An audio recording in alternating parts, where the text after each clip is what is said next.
The bride left behind. The stagecoach rattled along the rutted trail, each jolt sending a shiver up Clara Dawson's weary frame. She pressed her gloved hands against her lap, clutching the last letter she had received, the one that had promised her a new beginning. It was creased, faded from being read 100 times over, and yet still, the words glowed in her mind. "I will meet you at the station myself. You will not be alone, Clara. You'll be my wife, my partner, my forever. Forever." The word had been enough to convince her to leave Missouri behind, to board the coach bound west, to step into the unknown as a mail-order bride. The world back home had been nothing but shadows, her mother taken by illness, her father buried under debt, and suitors who spoke of dowries rather than devotion. A stranger's promise of belonging had felt like salvation. But salvation was not waiting for her when the coach lurched to its final stop. The small frontier station was little more than a dust-choked shack, surrounded by stretching prairie and distant, blue-gray ridges of stone. Men loitered near the post, their hats pulled low, their eyes quick to linger too long. The driver hauled down her trunk, set it at her feet, and tipped his hat without warmth. "That's the end of the line, ma'am." Her heart beat quick with hope as she searched the crowd for the face she had memorized from a daguerreotype, the firm-jawed rancher who had written to her, who had sworn she would never be left wanting. She held her breath, waiting. Minutes stretched. Then hours. The men drifted away, the coach rolled on without her, and the sun bled into the horizon, staining the sky with rust-red streaks. Still, no one came. By nightfall, Clara knew the truth. She had been abandoned. The wind cut sharp through her thin traveling dress, tugging at the hem, scattering dust into her eyes.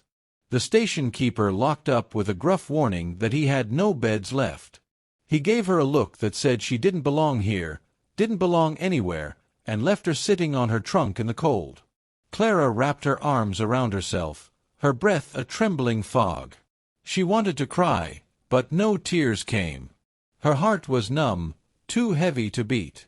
What now? The prairie night was merciless. Coyotes called from the hills. Somewhere in the distance, a wolf's long howl threaded the silence. The stars spilled endless across the sky, bright and pitiless. She had nothing but the letter, the trunk of clothes, and the realization that she had crossed half a continent only to be discarded like unwanted cargo.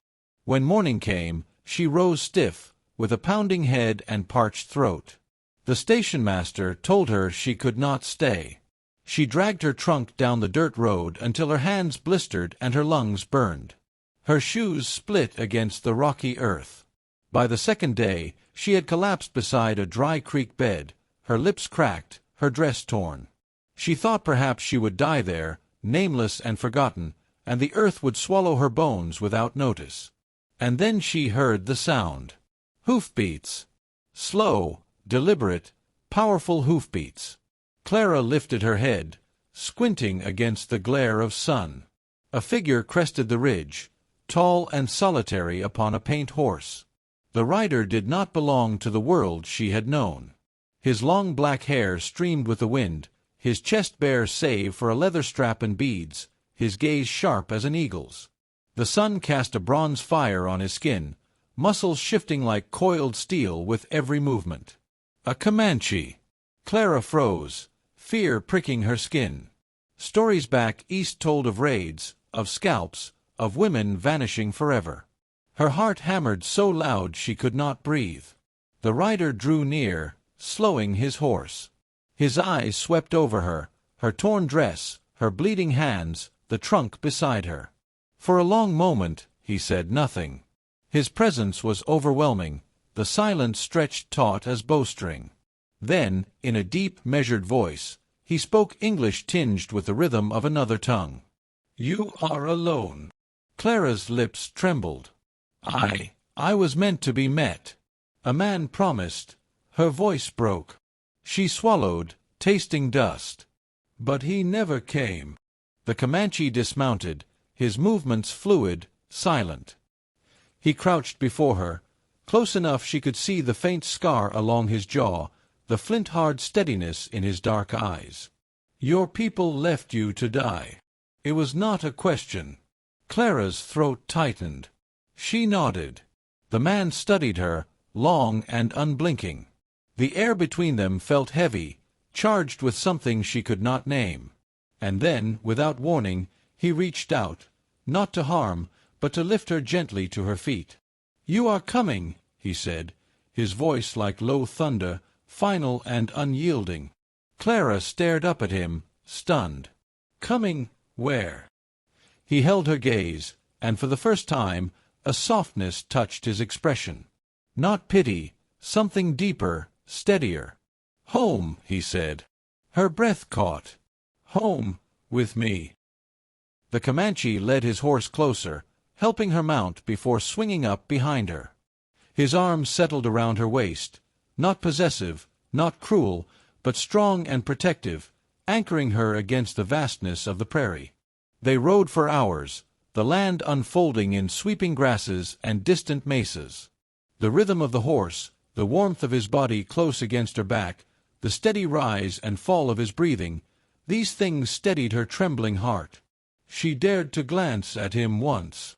His profile was carved like stone, his gaze fixed ahead, unreadable. Yet beneath the fierce strength, she sensed something else, a loneliness that mirrored her own. Night fell before they reached his camp. Firelight glimmered in a sheltered canyon, where a few lodges rose against the stone. Other Comanche turned their eyes toward the newcomer, whispers rippling like wind through tall grass. Clara shrank against her rescuer, but he spoke a word in his tongue, commanding, sure. The others did not question. They simply nodded and returned to their tasks.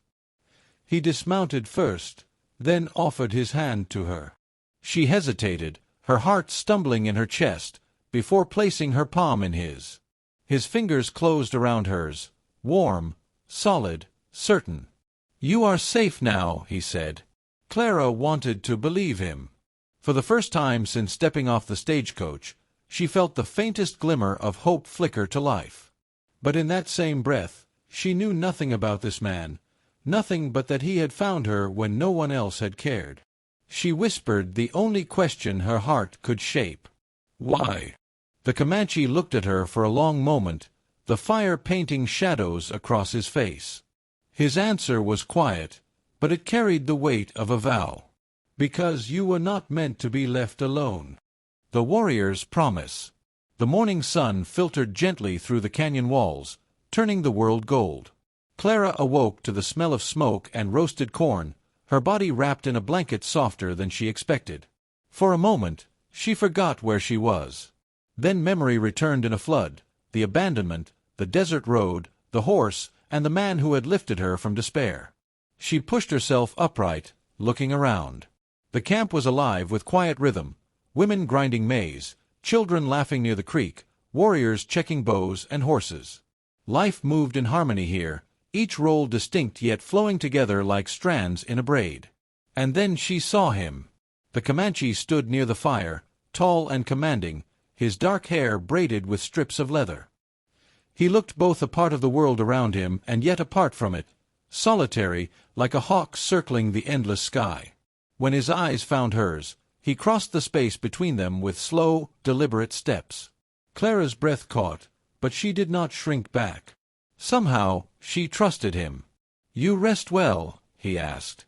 Clara nodded. "Better than I thought I could." He studied her a moment longer, then gestured for her to follow him. "Come." They walked beyond the camp, following a path that wound up the canyon wall. The climb was steep, but his presence steadied her. When they reached the top, the land unfurled before her in breathtaking expanse. Rolling plains, distant mesas, a sky so wide it seemed to hold eternity itself. "This," he said, sweeping his hand across the horizon, "is my people's home." Clara stood silent, overwhelmed by its beauty. She had never seen land so wild, so alive. The Comanche turned toward her then, his gaze steady. "Your people did not come for you. They left you as though you are nothing. But you are not nothing." His words struck deep, stirring something raw inside her. Tears pricked her eyes. "Why do you care?" she whispered. "You don't even know me." The corner of his mouth lifted, not quite a smile, but the closest she had seen. "I know enough. I saw your strength when you still walked, even when your body was breaking. I saw your spirit when you looked at me without begging or cursing. You do not belong to men who forget promises. You belong where someone will not let you die." Clara swallowed hard, her chest aching. No man had ever spoken to her like that, with respect instead of ownership, with certainty instead of hesitation. "And where is that?" she asked, her voice trembling. He stepped closer, so near she could feel the heat of him. His eyes did not waver. "With me." Days turned into weeks. Clara learned the rhythms of camp, the songs sung by women as they worked, the games of the children, the language that flowed like water. At first, she stumbled, lost among unfamiliar sounds and customs. But he, her rescuer, was patient. His name was Tahan. Strong heart. It suited him. He taught her words slowly, repeating them until she could shape them on her tongue. He showed her how to grind maize, how to braid ropes from yucca fiber, how to ride with a seat steadier than the stagecoach had ever allowed. She found her hands blistered, her muscles sore, but the work brought a sense of belonging she had never known. And always, Tahan was near, silent but watchful, fierce but gentle. He never treated her as a burden, never reminded her that she was foreign among his people. Instead, he shielded her, guided her, made space for her to grow roots in soil that had once seemed too wild to hold her. One evening, as the fire crackled low, Clara sat beside Tahan. The stars overhead shone with piercing clarity. She turned to him, her heart full with words she feared to speak. "Tahan, why did you truly take me from that road?" He was quiet for a long moment, staring into the flames. Then he said, "Because I know what it is to be left behind." Her breath caught. He did not often speak of himself, but now his voice carried the weight of memory. "When I was a boy, sickness came. My father died. My mother, taken by soldiers. I was alone. The people kept me, but inside, I carried emptiness. I swore no one I could save would ever feel that emptiness again." Clara reached out, her fingers brushing his arm. The muscles beneath were iron, yet she felt the wound that lay deeper, invisible. "You saved me," she whispered. Their eyes met, and for the first time, he did not look away. Something unspoken passed between them, something more binding than any vow written in ink. The days grew colder, winter brushing its breath over the plains. Clara worked beside the women, weaving, cooking, tending fires. She no longer felt like an outsider. The children laughed with her, tugging at her skirts, calling her by the Comanche word for sister. Yet she knew whispers carried through camp. Some wondered if she would stay, or if she would run when spring came and wagons passed again. She wondered too. One night, as wind howled against the lodges, she sat with Tahan, her heart restless. "Do you regret it?" she asked. "Bringing me here?" Tahan turned toward her, his gaze unwavering. "No." "But I'm not one of you," she said, her throat tight. "I don't know if I ever truly can be." He leaned closer, his hand brushing against hers in the shadows. His touch was warm, grounding. "You are not of my blood," he said, "but you are of my heart. That is stronger." Her eyes filled, and she could not speak. She only leaned into him, letting the truth settle in her soul like a seed finding soil. Spring arrived in a rush of green and wildflowers. One afternoon, riders from a nearby settlement came, carrying word of wagons heading east. Clara watched them depart, her chest twisting. She could go. She could return to the world she had left, seek the life she once thought she wanted. But as she stood there, torn, Tahan appeared at her side. He did not command, did not beg. He simply looked at her with quiet strength. "You are free," he said softly. "If you wish to go, I will take you. But if you stay—" he paused, the firelight glinting in his eyes. "If you stay, you will never be left alone again." Clara's breath trembled. She thought of the man who had promised forever and given her nothing. She thought of the cold nights, the hopeless road, the face of death so near. And then she thought of Tahan, the warrior who had lifted her, carried her, taught her to belong not through words but through unwavering presence. Her choice was clear. She reached for his hand, her fingers entwining with his. "I'm already home," she whispered. For the first time, Tahan's lips curved into a true smile. He drew her against him, his embrace strong, steady, unbreakable. And as the prairie wind rushed over them, Clara knew that though she had come west seeking a husband, she had found something far greater, a love forged in survival, bound by promise, and rooted deeper than the endless land itself.